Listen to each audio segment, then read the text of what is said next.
Matt Hardy is about to do a promo.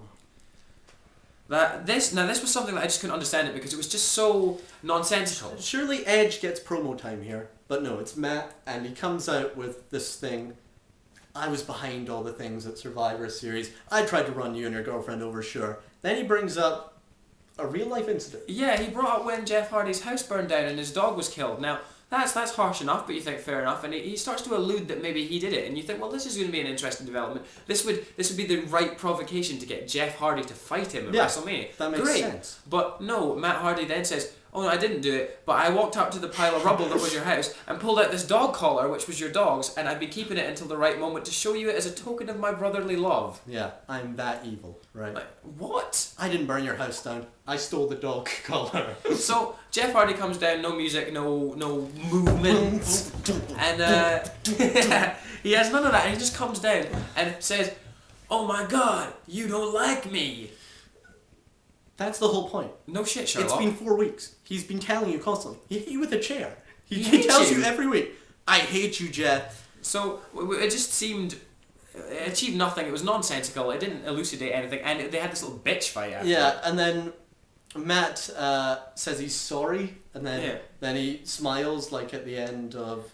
Yeah. A horror film or something like that. Like he's going to do something really evil, but the whole segment was hideous, really hideous, and we were not happy with it at all. I don't think Matt has to go to this much effort to screw with Jeff Hardy's head. I mean, it doesn't seem difficult. Not much depth there. So right. We're going to move on. And a little bit of advertising here. We're going to talk about...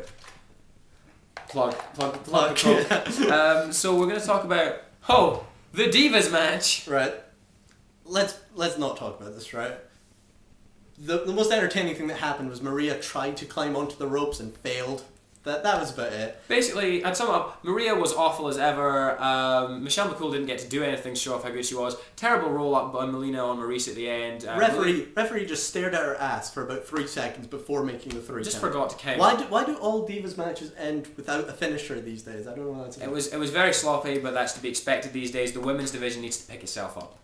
Alright, yeah. Then it was Finlay versus Kendrick, which I know is something Bobby wants to talk about for some time. I need to rant about this because I'm angry. It was a Money in the Bank qualifier, and we were talking about the last spot left of Money in the Bank, and I was suggesting earlier, I thought it would either be R-Truth or Rey Mysterio, but I was holding out hope that it would be Brian Kendrick because I really am fond of him and I think he's very underused.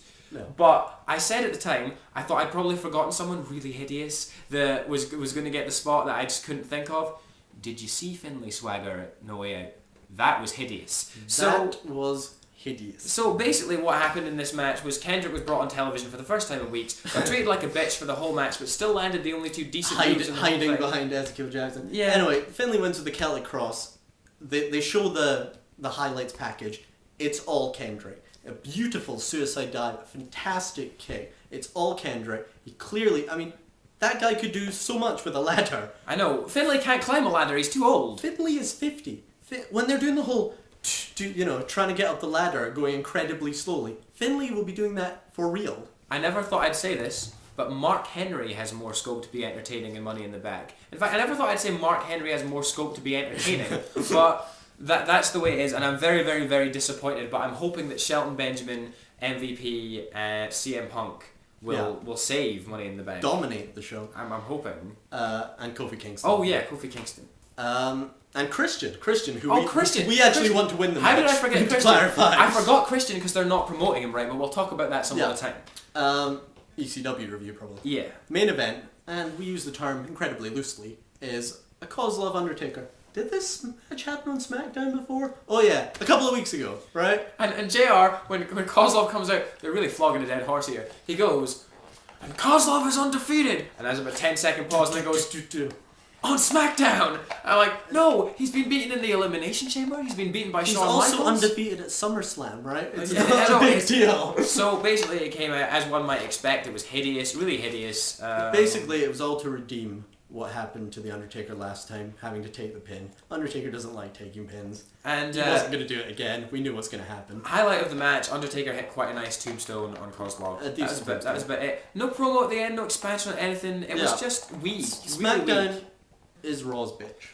Which is upsetting. All SmackDown stories happen on Raw. There is no character development. You didn't have to see SmackDown to continue the plot line. No, of WWE. that's true. And what I don't understand is that for a long time I felt that SmackDown has become the flagship show. Exactly. And I don't. It has the better undercard, and it has the better main eventers, and it has the most over people, as you were saying. Yeah, it had Jeff Hardy as the Undertaker. They gave SmackDown Jeff Hardy. They gave SmackDown Jim Ross. These are over. These are over individuals. Like these are I would say those are the three, including Jim Ross, the three most over people in the whole WWE. And then you've got Triple H, who for some reason is incredibly over. Yeah. And even though he appears, I'm sure he's moving to Raw in the next We draft, hate Triple H. It'll come up. Yeah, it'll come up. But it's bizarre. SmackDown has just been all we got was a series of Raw vignettes throughout the show, little Blair Witch moments of Triple H bursting into Randy Orton's house and going, "I've clearly forgotten what face I meant to put on." Yeah.